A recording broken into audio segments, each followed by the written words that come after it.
안녕하십니까. 5월 24일 금요일 뉴스투데이의 대전, 세종, 충남입니다. 충남의 한 경찰 간부가 후배 여경을 성추행해 직위 해제됐다는 소식 전해드렸는데요. 알고 보니 이 간부가 같은 날 앞선 회식 자리에서 또 다른 여경을 성추행해 구속까지 된 사실이 추가로 드러났습니다.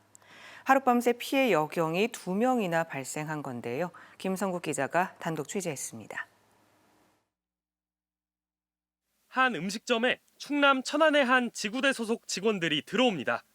회식을 하기 위해 모두 11명이 참석했습니다. 회식 도중 한 여직원이 고개를 숙이자 옆에 있던 지구대장이 어깨를 잡고 몸을 일으킵니다. 그런데 지구대장은 여직원의 어깨에 손을 올리고 있다 부적절한 신체 접촉을 했습니다. 부적절한 신체 접촉을 이어가던 지구대장은 회식이 끝날 무렵 여직원의 얼굴을 만지기도 했습니다. 원래 성추행을 당한 여직원은 다른 자리에 앉아 있었습니다. 하지만 회식이 시작할 때쯤 동료 직원이 손짓하자 지구대장 옆으로 자리를 옮겼습니다. 성추행은 여기서 끝이 아니었습니다. 회식이 끝난 뒤 지구대로 돌아간 지구대장은 또 다른 여직원의 신체를 접촉했습니다. 이 여직원은 즉시 성추행으로 피해 신고를 했습니다. 지구대장은 처음에 술에 취해서 기억이 나지 않는다고 범행을 부인했다가 잇따라 증거가 나오자 모든 혐의를 인정했습니다. 해당 지구대장은 범행 다음 날 곧바로 직위 해제됐고 여경을 성추행한 혐의로 지난 14일 구속됐습니다. 충남경찰청은 회식을 주도한 지구대 팀장도 지시 위반의 책임을 물어 징계를 내렸습니다. 성추행이 벌어진 날은 경찰의 이딴 비위로 윤익은 경찰청장이 조직의 기강을 잡겠다며 특별 경보를 발령한 기간이기도 했습니다. MBC 뉴스 김성국입니다. 지난 21일 육군 제32보병사단 신병교육대에서 훈련 도중 수류탄이 터지는 사고로 숨진 훈련병의 어머니가 온라인에 글을 올려 남은 훈련병의 심리치료에 신경 써달라고 당부했습니다. 육군 소식을 전하는 SNS에는 자신을 숨진 훈련병의 어머니라며 쓴 글이 올라와 다음 주에 훈련을 마치고 만나기로 한 아들을 볼 수 없게 돼 비통하다면서도 다른 훈련병들이 트라우마 없이 자대로 갈 수 있기를 기원했습니다.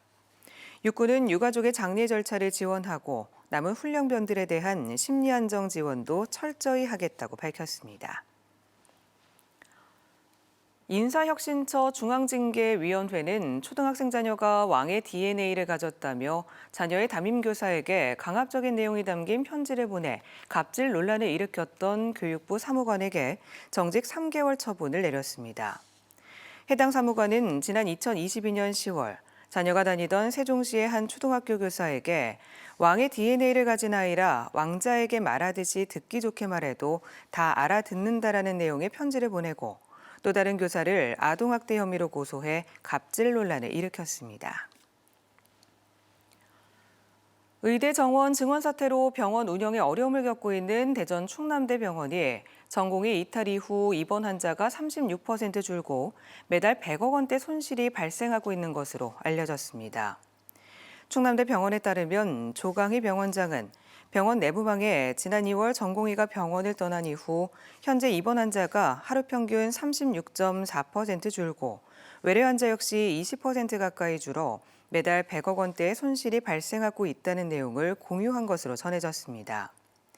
충남대병원은 재정난 극복을 위해 조직을 축소하고 무급휴가, 휴직을 확대하는 등 병원 운영을 비상진료 2단계로 격상하기로 하고 구성원들의 협조와 참여를 당부하고 나섰습니다.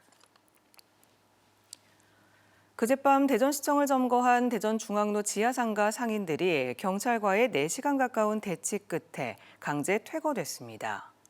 시가 상가 운영권을 시설관리공단으로 넘기겠다며 공개 입찰 공고를 올리자 상인들이 더 이상 물러날 곳이 없다며 반발하고 나선 겁니다.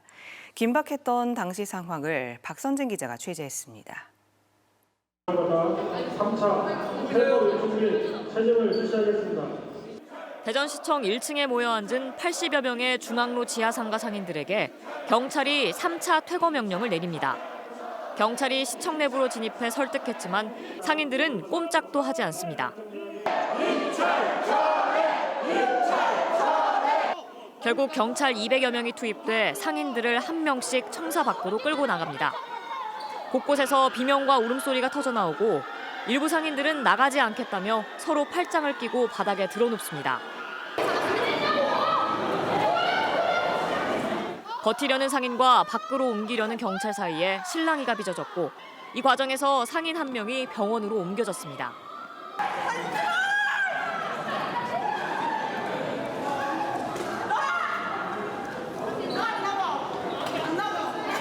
삼 차 퇴거 명령이 내려지고 1시간 45분 만에 모든 상인들은 퇴거 조치됐습니다. 저녁 7시부터 4시간 가까이 이어진 점거는 일단락됐지만 퇴거 뒤 3시간 넘게 야외 농성이 계속됐습니다. 투명한 상가 관리를 위해 현재 상가운영위원회와의 관리 위탁 계약이 끝나는 오는 7월부터 운영권을 시설관리공단으로 이관하겠다고 밝혀왔던 대전시. 결국 공매 포털 시스템 온비드에 경쟁 입찰 공고를 올렸고 이에 항의 방문한 상인들이 시청 점거에 나선 겁니다.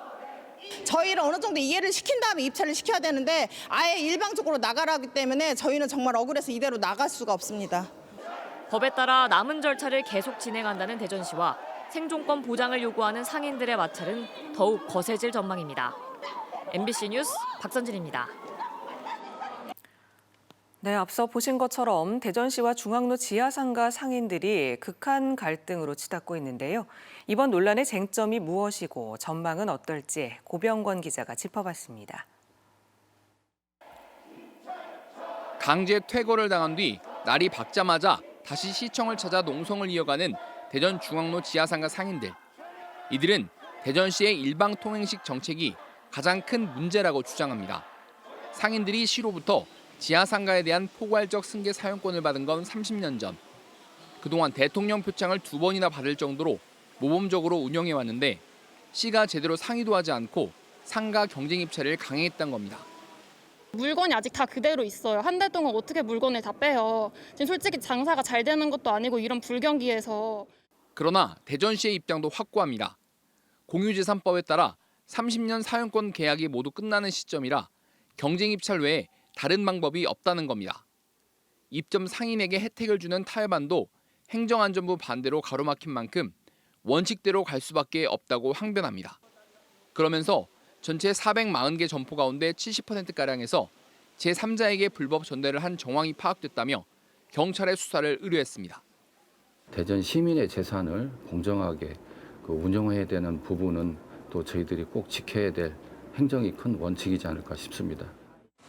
시와 상인들의 이런 갈등은 현재 상가의 사용 기간이 끝나는 오는 7월 초 중대 국면을 맞을 것으로 보입니다.